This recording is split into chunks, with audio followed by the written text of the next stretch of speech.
No começo, eram as trevas. Depois, Bang. Nasceu um sistema que se expande infinitamente, feito de tempo, espaço e matéria.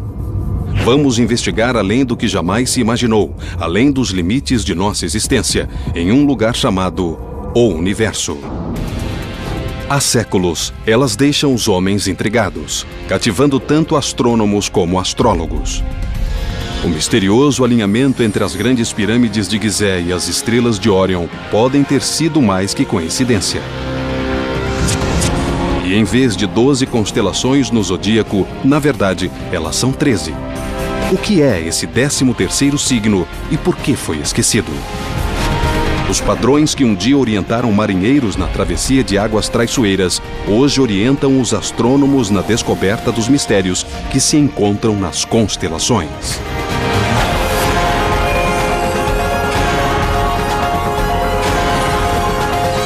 O Universo. Constelações. Antes da internet e antes do cinema, os céus noturnos e as constelações eram os maiores espetáculos que tínhamos. Esta galeria de estrelas não forma apenas figuras bonitas. Ela contém uma ampla amostra de tipos de estrelas. Através das constelações, podemos aprender muito sobre a galáxia e sobre todo o universo.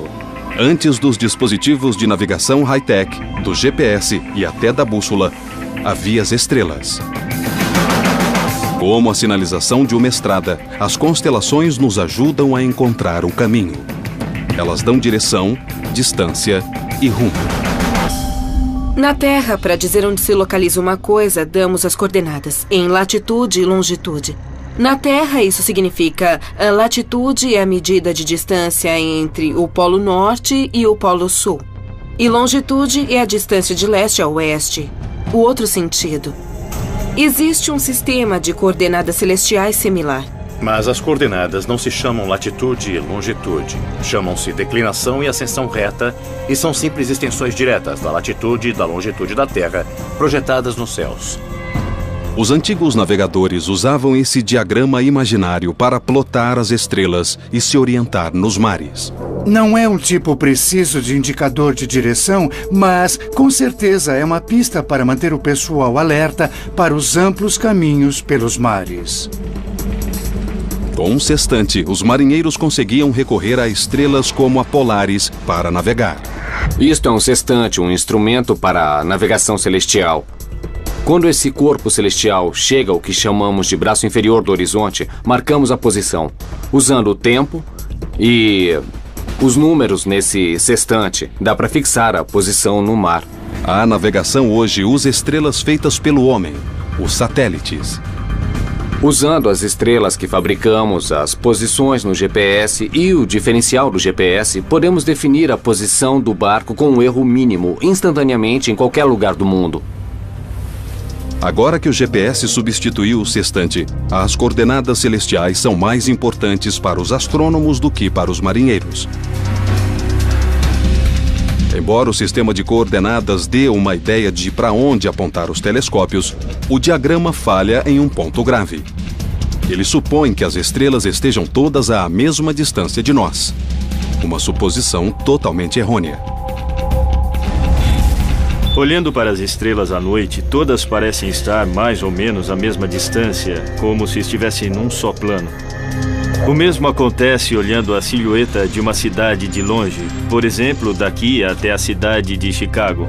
Embora aqueles prédios pareçam estar à mesma distância, estão a várias distâncias diferentes. A mesma coisa com as estrelas. Embora todas pareçam estar à mesma distância, algumas estão perto, outras bem mais longe. Então, como saber que estrelas estão perto e que estrelas estão longe? Essa é a mais difícil das respostas. Essa é a maior frustração de toda a astronomia. Olhando os céus noturnos, mesmo com telescópios, não dá para saber as distâncias. Esse é o santo graal da astronomia há séculos.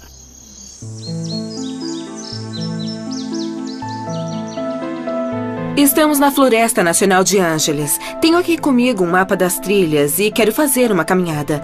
Acho que vou para as cascatas Switzer, que no meu mapa não parecem muito longe. Uns 1.500 metros. Mas o problema é que eu posso estar subestimando a dificuldade da caminhada, porque meu mapa não leva em consideração um fator muito significativo, a elevação. Então, na verdade, minha caminhada de 1.500 metros pode acabar sendo uma subida de 3 quilômetros. É o mesmo com o meu mapa de constelações, que não diz a verdadeira distância entre duas estrelas. Embora pareçam estar lado a lado, uma pode estar bem mais longe do que a outra, e eu nunca vou saber se considerar só as coordenadas celestiais. Como os trilheiros na mata, os astrônomos confiam em pistas para avaliar as distâncias em nosso vasto e misterioso universo.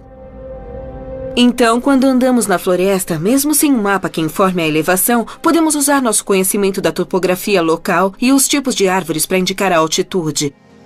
Por exemplo, certas árvores preferem elevações mais baixas, outras preferem grandes altitudes. Os astrônomos também usam certos tipos de estrelas de referência como sinais familiares, como medidas de distância. A primeira ferramenta no kit dos astrônomos é o fenômeno da paralaxe, uma coisa que usamos todo dia em escala menor para ver o mundo em 3 dimensões. Para entender a paralaxe, basta um exercício muito simples que qualquer um pode fazer. Olhe para o seu dedo. Depois, olhe para uma coisa bem distante. Se usar o olho direito e alinhar seu dedo com um objeto à distância, e depois usar o olho esquerdo, vai ver que seu dedo parece, na verdade, se mexer dramaticamente. Essa aparente mudança é causada pela distância entre nossos 2 olhos. Os astrônomos medem a paralaxe só olhando para uma estrela em uma posição e depois olhando para ela de novo 6 meses depois, quando ela já se afastou o máximo possível do nosso ponto de observação. Porque em 6 meses a Terra chegará à maior distância possível da posição original. Quanto mais perto a estrela, maior a paralaxe. O problema é que as estrelas não estão muito perto. Mesmo o ângulo de paralaxe da estrela mais próxima de nós, a Próxima Centauri, é difícil de medir. É menos de 1 segundo de arco. O que é 1 segundo de arco? São 360 graus num círculo. Cada grau tem 60 minutos de arco. E cada minuto de arco tem 60 segundos de arco. A Próxima Centauri tem uma paralaxe de 0,7 de segundo de arco. É muito pequena. Para transpor a distância até estrelas mais distantes ainda, os astrônomos contam com um sinal de orientação familiar, da mesma forma que a guarda costeira usa um farol. Os homens e mulheres da guarda costeira sabem que todo farol tem uma frequência de pulsação diferente. Um pode brilhar 2 vezes por minuto, o outro 4 vezes. Eles podem usar isso para determinar sua posição exata só com base no padrão. Do mesmo jeito, os astrônomos podem usar um farol cósmico chamado estrela variável pulsante. A constelação de Cefeu, batizada com o nome do rei mítico da Etiópia, tem 57 estrelas visíveis, inclusive a Delta Cephei, uma estrela variável que é o protótipo das variáveis pulsantes. Por uma sutileza da natureza, as cefeidas marcam o tempo como um metrônomo.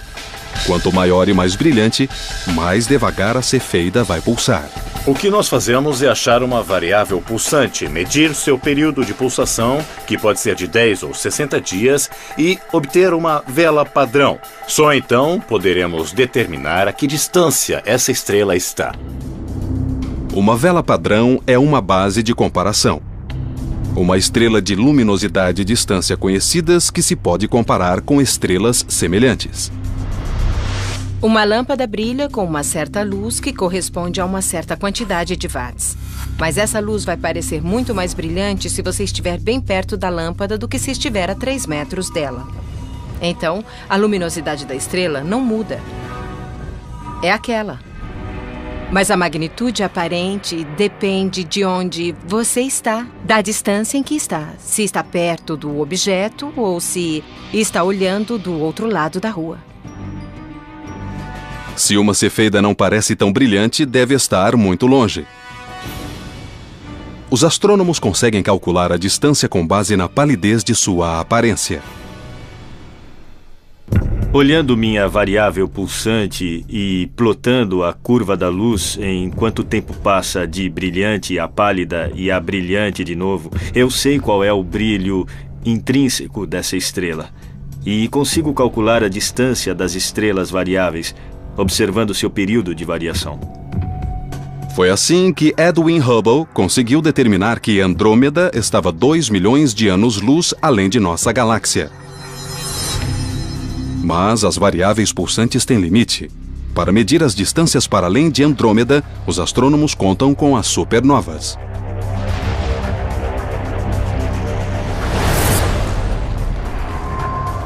Acontece que as supernovas também podem ser classificadas como velas padrão. As supernovas de tipo 1A são todas iguais em todo o universo. Nós sabemos como calibrar, e é assim que determinamos as distâncias até o Big Bang, o próprio limite do universo. Examinando o Big Bang, os cientistas quase conseguem ver o começo dos tempos, 300 mil anos depois. Até nossas constelações mais conhecidas têm muito a nos ensinar sobre o cosmos.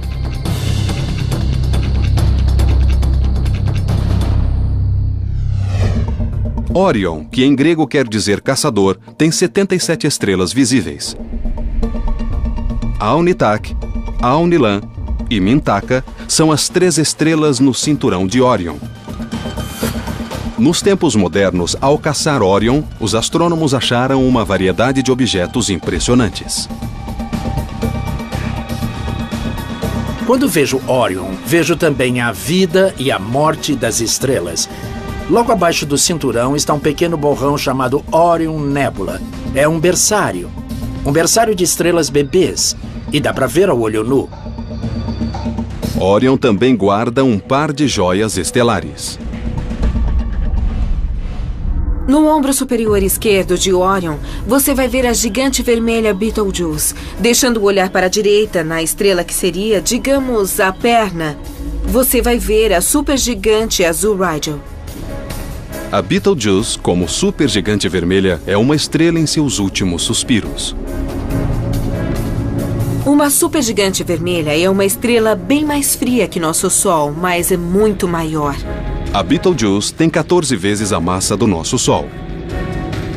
Quando seu combustível nuclear acabar, ela vai se tornar instável e implodir em uma supernova colossal. E pode acontecer a qualquer momento. E quando explodir, vai iluminar todo o céu noturno, sendo visível até durante o dia. Talvez já tenha explodido. Está a 427 anos-luz da Terra. Ou seja, talvez já tenha explodido, mas ainda não deu tempo da luz chegar até nós. A supernova vai atrair mais atenção para os céus, que nos encantam há milhares de anos. Os antigos egípcios consultavam os céus para saber quando plantar e quando colher. Cada estrela possuía um significado sagrado. Chamavam Sírius, na constelação Cão Maior de Estrela de Ísis. O aparecimento de Sírius antes do alvorecer, durante o solstício de verão, indicava a cheia anual do rio Nilo.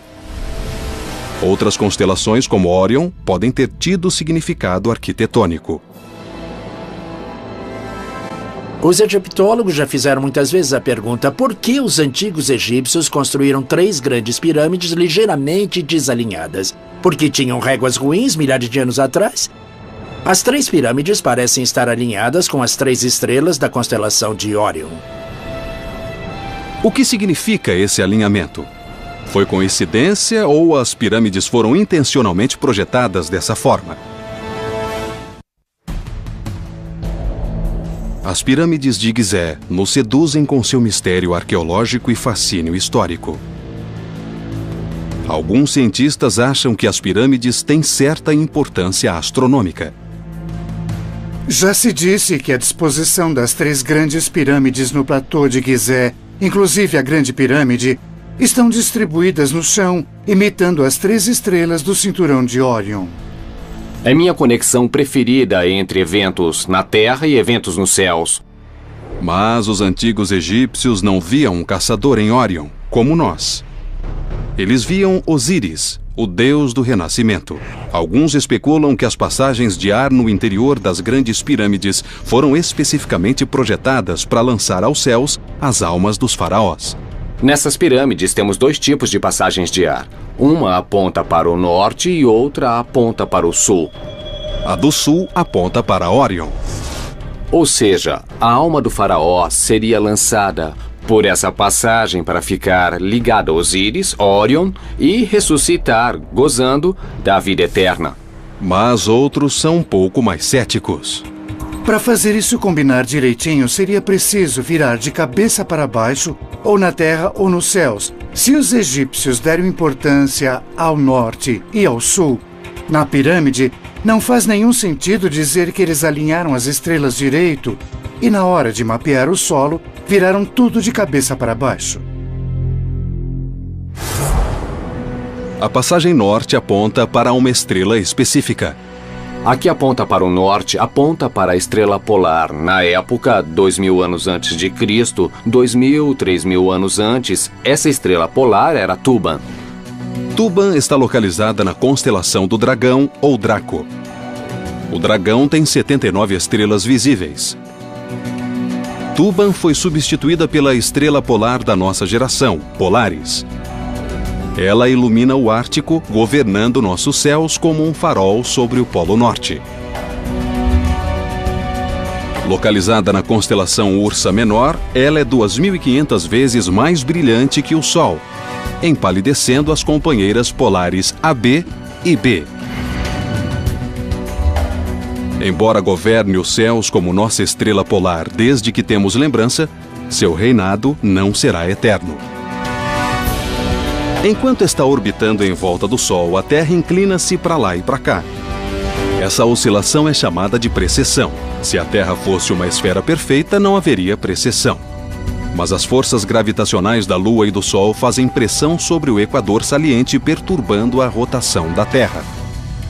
Agora, a Terra é como um giroscópio ou um peão giratório. Observe que se eu girar isso depressa e depois movimentar o eixo, ele aponta na mesma direção.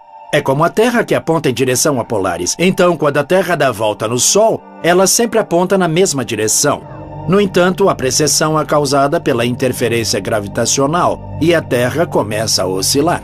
Enquanto oscila, o eixo da Terra descreve um círculo no céu. Demora 26.000 anos para completar um círculo. O Polo Norte celestial vai se afastando cada vez mais da posição de Polaris. Eu digo que daqui a uns 14.000 anos, mais ou menos na metade do círculo, ele vai estar muito perto da estrela Vega. E como Vega é muito mais brilhante do que as outras estrelas nessa área do céu, ela será uma estrela muito significativa no Polo Norte. Em 26.000 anos, o eixo da Terra centrado no Polo Norte fará um círculo completo e voltará a apontar para onde está hoje. E Polaris vai destronar Vega e retomar o título de nossa estrela do norte. Quanto mais perto de um dos polos da Terra, mais a estrela se mantém fixa nos céus. Os astrônomos chamam essas estrelas de circumpolares, ou seja, visíveis o ano todo. Na verdade, todas as constelações das estrelas do norte, como Little Dipper e Big Dipper, percorrem um círculo razoavelmente pequeno.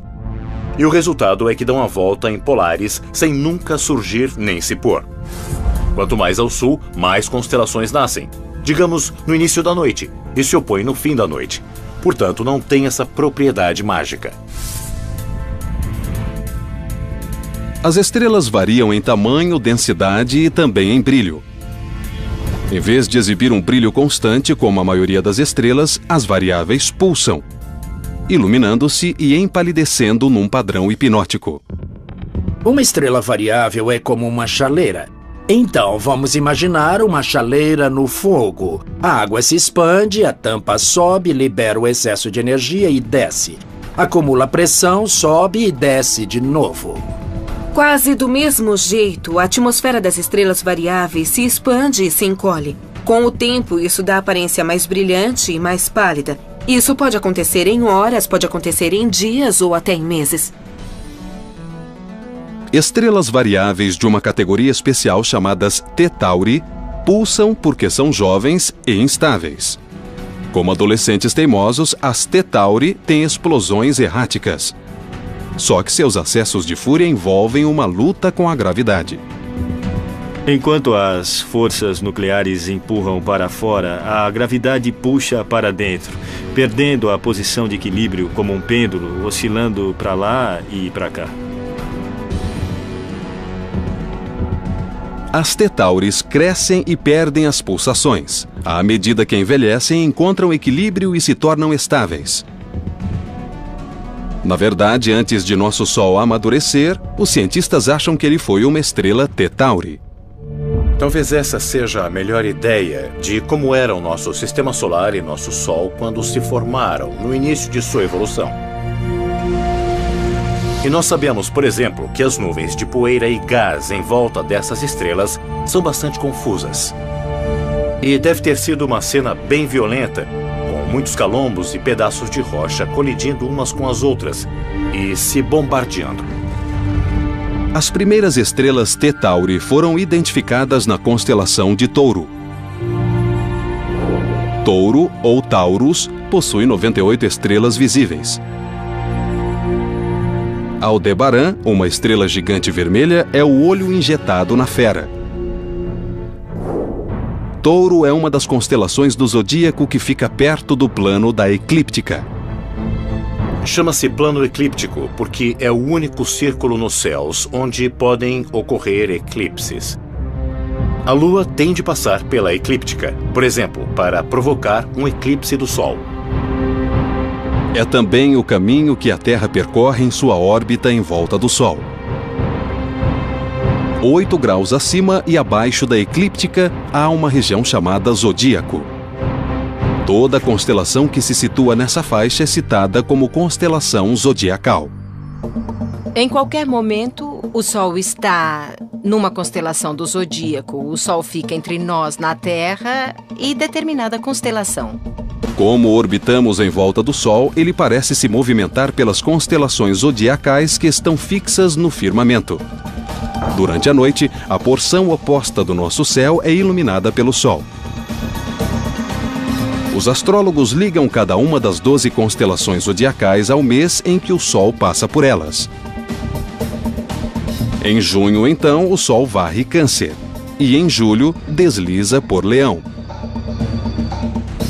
Mas vejam, existe um problema aí. Cada constelação tem um tamanho diferente. Algumas são pequenas, outras grandes. O Sol leva 7 dias para passar por Escorpião, a menor constelação zodiacal, e 44 dias para sair de Virgem, a maior. Então, não dá para dividir o ano em 12 partes iguais, com 12 constelações de mesmas dimensões. Muita gente deposita grande significado no seu signo do zodíaco, no signo solar.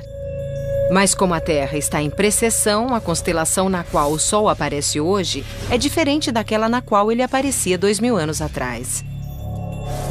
Por isso, quando alguém disser que você é competitivo porque é de Escorpião, pode responder: muito bem, hoje eu não sou mais de Escorpião. Seja para iniciar uma conversa, prever o futuro ou definir traços de personalidade, os 12 signos do zodíaco desempenham um papel de peso na cultura popular. Mas de onde vêm esses signos e quem batizou as estrelas? Há nomes originais de estrelas em alguns casos que vieram da Mesopotâmia. Alguns nomes foram acrescentados pelos gregos e romanos. Alguns sobreviveram, outros não. Com a queda do Império Romano, perto do ano 450 da Era Cristã, boa parte desse conhecimento se perdeu, mas foi preservado pelos árabes. Na verdade, boa parte da astronomia sobrevive hoje porque os astrônomos árabes preservaram e ampliaram os cálculos e o trabalho dos astrônomos gregos e romanos. No ano 150 da era cristã, o cientista grego Cláudio Ptolomeu juntou suas próprias observações aos textos históricos, batizando mais de 1000 estrelas. E das constelações que cobrem nossos céus, descobrimos que 12 são constelações zodiacais. Mas, na verdade, elas são 13.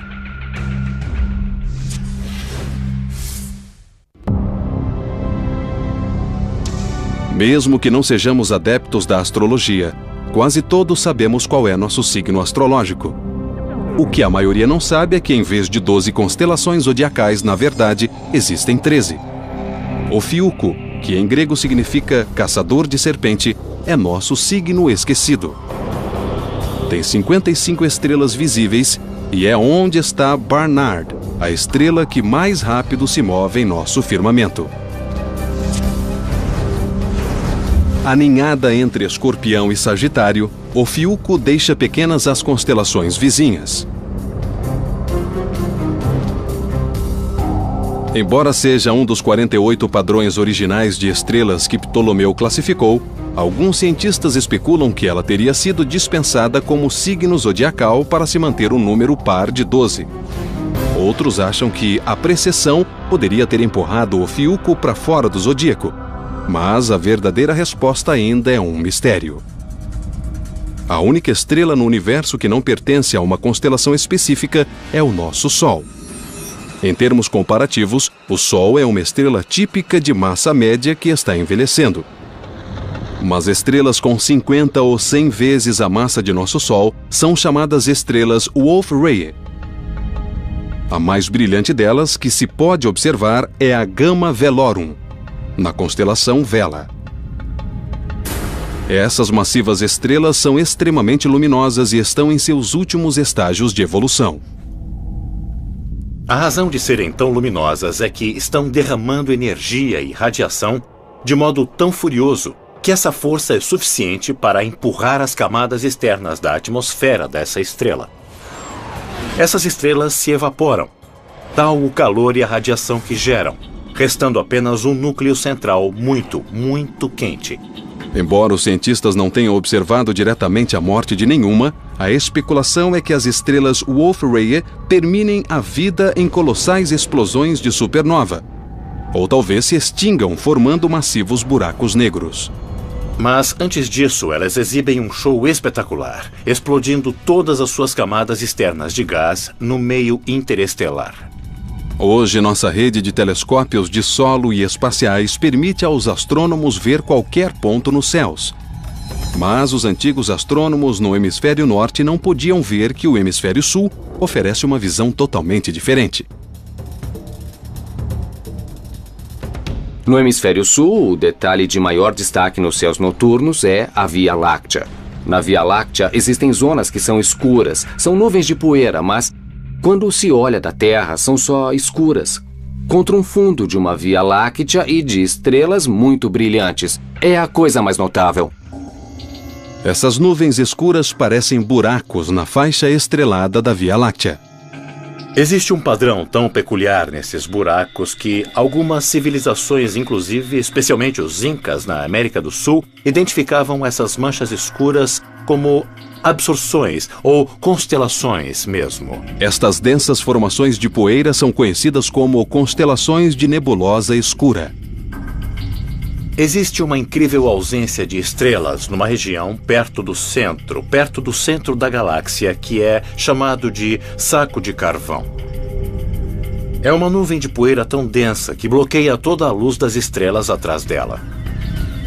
Hoje o saco de carvão está na constelação Cruzeiro do Sul. A Cruzeiro do Sul, ou Crux, é a menor constelação e tem 20 estrelas visíveis. Os marinheiros confiavam nas estrelas Alfa e Gama dessa constelação para localizar o Polo Sul, já que não existe estrela polar no hemisfério sul. Com o desenvolvimento da astronomia, a comunidade científica se deu conta de que precisava unificar os nomes e formas das constelações. Em 1922, formou-se o grupo International Astronomical Union. Era como que um corpo político de cientistas designados para dividir os céus e definir os limites. Todo mundo concordaria assim com eles. Esses limites se baseavam nas constelações históricas. O grupo adotou a maioria das constelações originais de Ptolomeu e acrescentou outras, para incluir todas as estrelas visíveis sem sobreposição. Algumas foram batizadas mais recentemente no hemisfério sul, quando os europeus deram uma boa olhada nos céus meridionais. Ao todo, 88 constelações oficiais cobrem os céus noturnos. Mas há pequenas coleções de estrelas que formam padrões óbvios, chamadas asterismos, como a Little Dipper e a Big Dipper. A Big Dipper é composta das estrelas mais brilhantes da Ursa Maior. A Ursa Maior tem 71 estrelas visíveis. A Big Dipper é reconhecida por sua semelhança com uma concha de cozinha. A Big Dipper é, provavelmente, o objeto mais fácil de achar no céu, mesmo que não se conheça mais nada. Embora seja um asterismo tão familiar, a Big Dipper ainda é cheia de surpresas. A segunda estrela no cabo da concha, a Mizar, parece um único ponto de luz, mas um olhar mais atento revela que são 5 estrelas chamejantes. Cygnus ou Cisne tem 79 estrelas visíveis. Uma estrela chamada Deneb é uma usina de energia termonuclear que forma a cauda do cisne. Com 200 vezes o diâmetro do nosso Sol e 250 mil vezes mais brilhante, Deneb é um dos maiores exemplos de uma estrela branca supergigante. É uma estrela numa fase de evolução bastante incomum. Existem poucas estrelas como ela, e elas não passam muito tempo da vida em condições de luminosidade tão forte. As supergigantes brancas são raras, porque a estrela está em transição de supergigante vermelha a azul, uma fase que dura apenas alguns milhões de anos. Isso pode parecer muito tempo segundo os padrões humanos, mas para uma estrela é menos de 1% de sua vida. Para uma constelação batizada com o nome de uma ave tão graciosa, Cisne carrega cicatrizes de um passado violento. Cisne também abriga uma coisa chamada Cygnus Loop, que é um resto da supernova, uma estrela que explodiu em pedaços, basicamente. Um buraco negro aberto chamado Cygnus X1 ocupa o coração do Cisne. Cygnus X1 é um buraco negro de massa sólida, 8,7 vezes a massa do nosso Sol, que está em órbita de outra estrela. Cygnus X1 foi o primeiro buraco negro a ser registrado. Detectamos Cygnus X1 não tanto por causa do buraco negro, porque é preto e é muito difícil de ver, mas por causa do seu efeito na companheira, que é uma estrela gigante. O buraco negro está lentamente devorando a companheira. E, com o tempo, provavelmente vai engolir a estrela. E quando isso acontecer, uma constelação vai perder uma estrela. E nossa percepção do firmamento noturno vai mudar para sempre.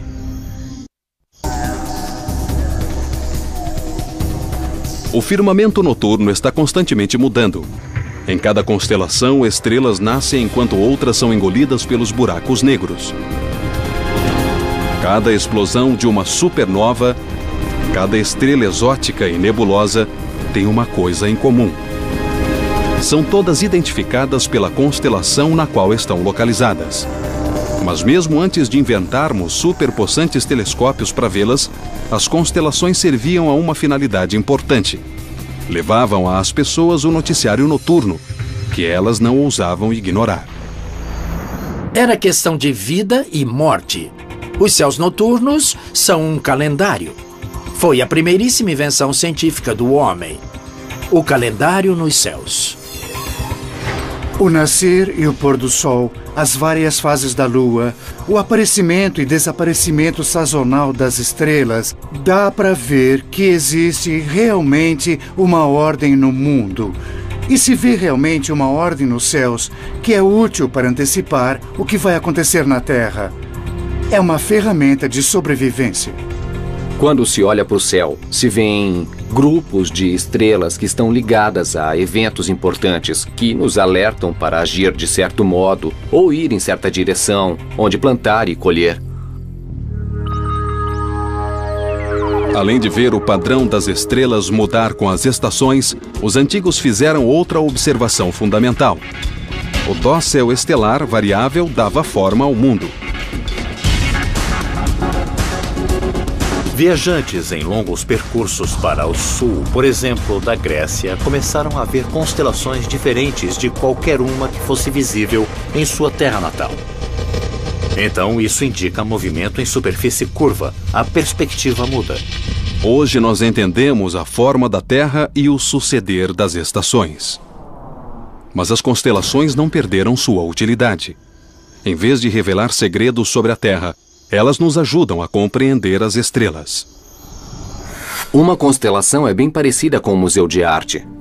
No museu de arte, você vai ver artistas que usaram vários tipos de materiais, tintas, fotografias e objetos comuns.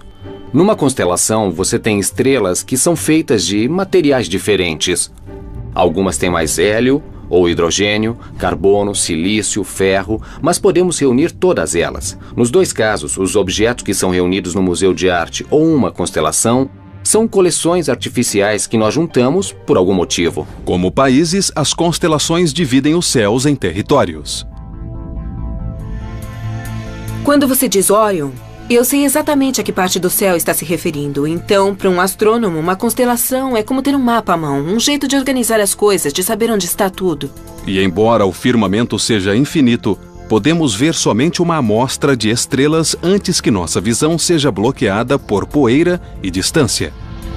Talvez numa noite bem escura você vai ver umas 1.500 a 2.000 estrelas a olho nu se não estiver usando binóculos em nada.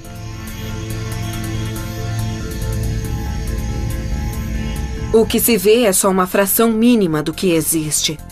Seria como olhar a população dos Estados Unidos, 350 milhões de americanos, e ver 5 pessoas. Centauro ou Centaurus contém 101 estrelas visíveis. 2 delas, Alfa e Beta Centauri, são as estrelas mais brilhantes do nosso firmamento. Em Centauro está Alfa Centauri, a estrela mais próxima da Terra depois do nosso Sol. E um olhar mais atento revela que Alfa Centauri, na verdade, é um sistema estelar triplo. Não é raro que as estrelas dividam o palco com 1 ou 2 coestrelas em sua órbita. Aliás, essa é a regra. Mais de 60% das estrelas que se veem nos céus, na verdade, são estrelas duplas, triplas, quádruplas. Nosso Sol é uma exceção. Parece que nosso Sol não tem companheira. Enquanto nosso Sol faz sua viagem solitária pelo espaço, as estrelas Ômega Centauri nunca ficam sem companhia. É o mais brilhante agrupamento estelar globular que se pode ver sem um telescópio, quer dizer, a olho nu, porque é um grupo gigante de cerca de 10 milhões de estrelas. Ômega Centauri é o maior agrupamento estelar da nossa galáxia. Essas estrelas intimamente ligadas têm órbitas diferentes, complicadas, mas mesmo assim conseguem se movimentar como um único grupo. De onde vem o agrupamento é a dúvida de todos. É um objeto fora do comum, e muitos astrônomos suspeitam que possa ser o centro de uma galáxia que foi engolida, consumida pela Via Láctea, quando caiu nela. Isso acontece com bastante frequência porque grandes galáxias são canibais e comem as pequenas galáxias. A Ômega Centauri, por exemplo, pode ser o que restou de um desses processos. A luz de Alfa Centauri leva cerca de 4,2 anos para chegar até nós. Mas quando olhamos Ômega Centauri, estamos vendo uma luz que viajou 16 mil anos. Isso é indicação da verdadeira dimensão de Centauro. E mostra também que uma constelação existe somente nos olhos de nossa mente. E que cada estrela, como cada obra de arte, suplica para ser explorada.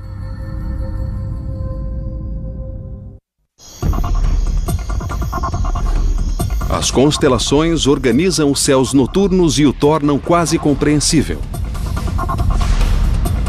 Enquanto contemplamos as luzes piscando, é fácil esquecer que cada uma é um dos bilhões de sóis chamejantes, fundindo elementos e talvez criando novos mundos.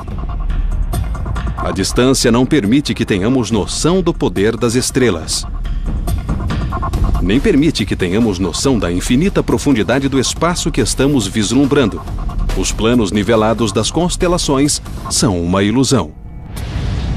Ao se afastar vários anos-luz do Sol, as estrelas próximas começam a mudar em relação às estrelas distantes do fundo, e as constelações começam a se distorcer.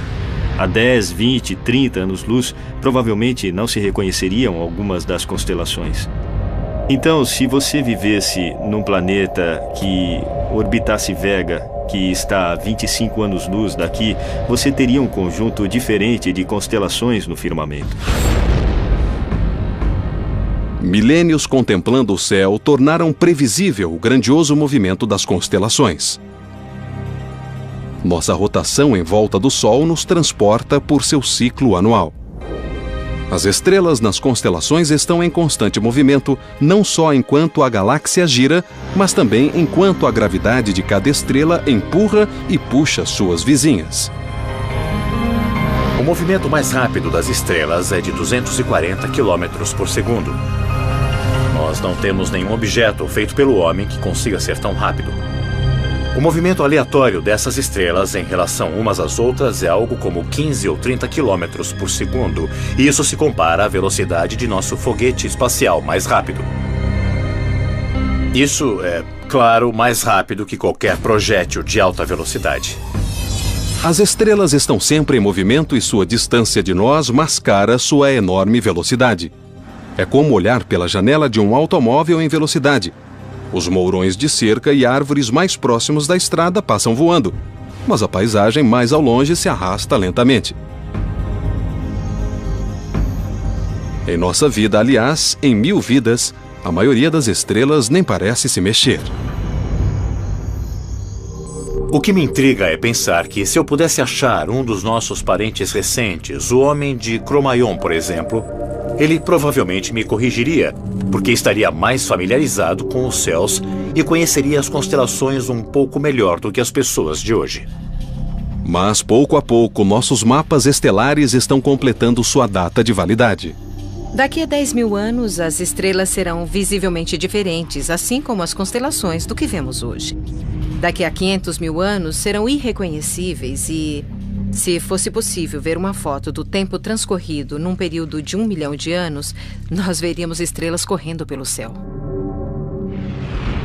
As constelações são um instantâneo, um retrato plano do céu noturno. E como retrato, é uma boa semelhança, mas não é a história toda. Se pudéssemos voar pelo espaço e vê-las de outro ângulo, essas formações antigas e familiares não seriam identificáveis. Mas aqui, agora, as 88 constelações oferecem marcos tranquilizadores enquanto nos recordam nosso passado. As constelações realmente não cumprem as funções que cumpriam originalmente para aqueles que as detectaram. Para eles havia uma ligação direta de causa e efeito entre uma coisa que era do interesse deles e suas vidas. Observavam Sírius porque era uma indicação sazonal.